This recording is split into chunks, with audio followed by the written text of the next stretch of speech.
আচারটা এরকম অবস্থাতেই আমি নামিয়ে দেবো। এটা ঠান্ডা হয়ে গেলে আরও একটু টেনে যাবে।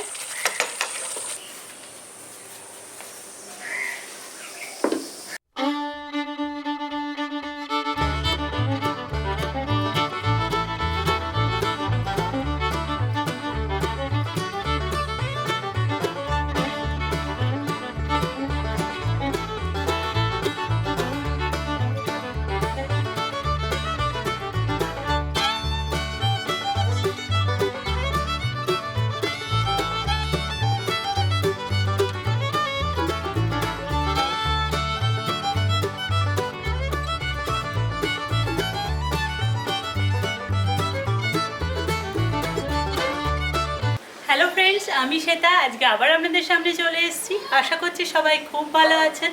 আর আজকেও চলে এসেছি আপনাদের জন্য আবার একটা রেসিপি নিয়ে। আজকে যেটা রেসিপিটা করব সেটা আমড়া দিয়ে করে দেখাবো। আমড়ার টক ঝাল মিষ্টি আচার। আমাদের বাড়িতে গাছে অনেক আমড়া হয়েছে, তাই ভাবলাম আমড়াগুলো নষ্ট করার থেকে আপনাদের সাথে আচার করে শেয়ার করি। চলুন গাছ থেকে কটা পেরে নিই, দিয়ে ভিডিওটা শুরু করে দিচ্ছি।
আমড়াগুলো পেরে নিয়ে চলে এসেছি।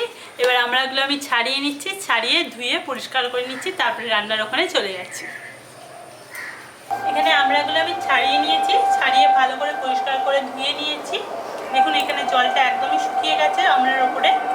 এবার আমি গ্যাসটা অন করে আগে ভাজা মশলাটা রেডি করে নেবো আচারের জন্য যেটা লাগবে।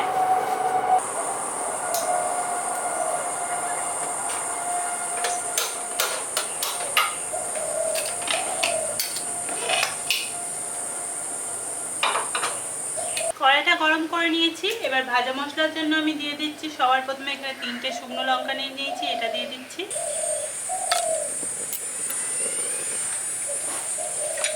তার সাথে দিয়ে দিচ্ছি 1 চামচ মৌরি, জিরে 1 চামচ, গোটা জিরে, গোটা ধনে 1 চামচ। এবার এগুলোকে শুকনো খোলায় আমি ভেজে নিচ্ছি।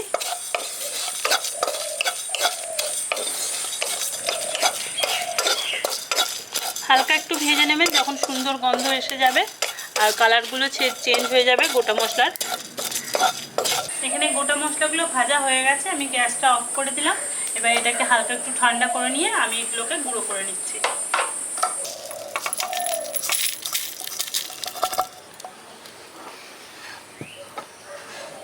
এবার গ্যাসটা অন করে নিয়েছি। এবার এর মধ্যে আমি দিয়ে দিচ্ছি সর্ষের তেল। আর আচারের জন্য সর্ষের তেলটাই ভালো, আপনারা পারলে সর্ষের তেল দিয়ে আচারটা করবেন। এবার তেল দিয়ে দিচ্ছি আমি এখানে 3 থেকে 4 চামচ।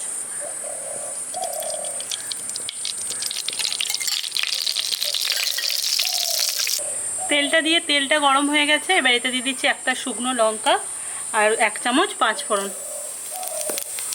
তো এটাকে হালকা একটু ভেজে নিচ্ছি।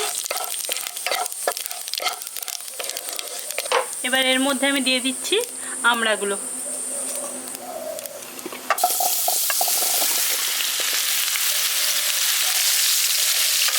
আমড়াগুলো আমি এখানে গোটা গোটাই করেছি, আপনারা কচি আমড়া নিলে এগুলোকে কেটে নিতে পারেন।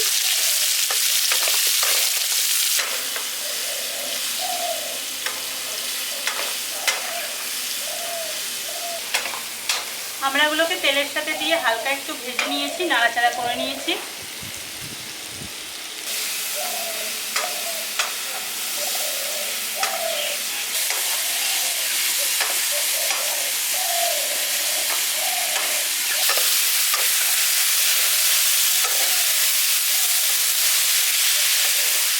আমড়াগুলোকে হালকা একটু ভেজে নিয়েছি। এবার এর মধ্যে আমি দিয়ে দিচ্ছি পরিমাণ মতো লবণ,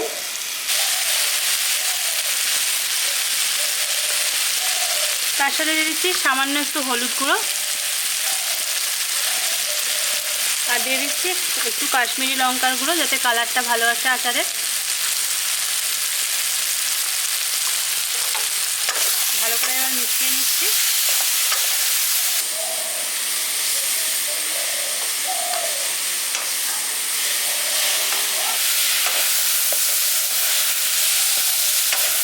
এখানে নুন, হলুদ আর লঙ্কার গুঁড়ো দিয়ে আমি ভালো করে এটাকে মিশিয়ে দিলাম আমড়াগুলোর সাথে।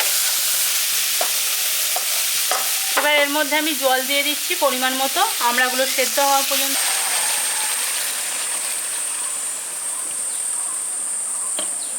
জলটা দিয়ে দিয়েছি, দিয়ে এটা ভালো করে মিশিয়ে দিচ্ছি। এবার এর মধ্যে আমি দিয়ে দিচ্ছি চিনি। আপনারা চিনির বদলে গুড় দিয়েও এটা করতে পারেন।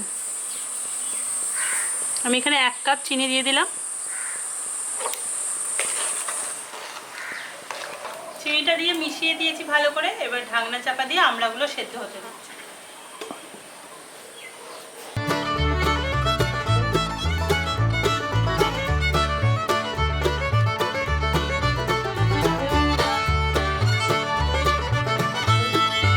ঢাকনা চাপা দিয়ে বেশ খানিকক্ষণ আমি ফুটিয়ে নিয়েছি, আর মাঝখানে আমি 2বার চেক করে নিয়েছিলাম। এবার আমি ঢাকনাটা খুলে নিচ্ছি। দেখুন এখানে জলটা একদম টেনে গেছে, একদম মাখা মাখা হয়ে গেছে, আর আমড়াগুলোও এখানে সেদ্ধ হয়ে গেছে। দেখুন আমড়ার ভেতরে বেশ ভালোই আচারের রসটা ঢুকে গেছে। সবার লাস্টে দিয়ে দিচ্ছি যে ভাজা মশলাটা রেডি করলাম, সেটা দিয়ে দিচ্ছি আমি 1 চামচ। এতে আচারের টেস্টটা আরও বাড়বে।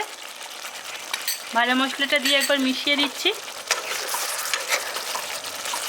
আচারটা এরকম অবস্থাতেই আমি নামিয়ে দেবো। এটা ঠান্ডা হয়ে গেলে আরও একটু টেনে যাবে। গ্যাসটা অফ করে দিচ্ছি। এর সবার লাস্টে দিয়ে দিচ্ছি 1 চামচ ভিনিগার। এতে আচারটা ভালো থাকবে, খুব তাড়াতাড়ি নষ্ট হয়ে যাবে না। ভিনিগারটা দিয়ে আর একবার মিশিয়ে দিচ্ছি। আপনাদের যদি এই রেসিপিটা ভালো লাগে তাহলে একটা লাইক করে দেবেন, আর যদি ভিডিওগুলো এখনও না দেখে থাকেন তাহলে প্লিজ দেখবেন, আর যদি ভিডিওগুলো ভালো লাগে তাহলে আপনাদের প্রিয়জনের মধ্যে প্রচুর প্রচুর শেয়ার করে দেবেন। আবার নেক্সট দিন আসবো কোনো নতুন রেসিপি নিয়ে। সবাই ভালো থাকবেন। আজকের মতো বাই।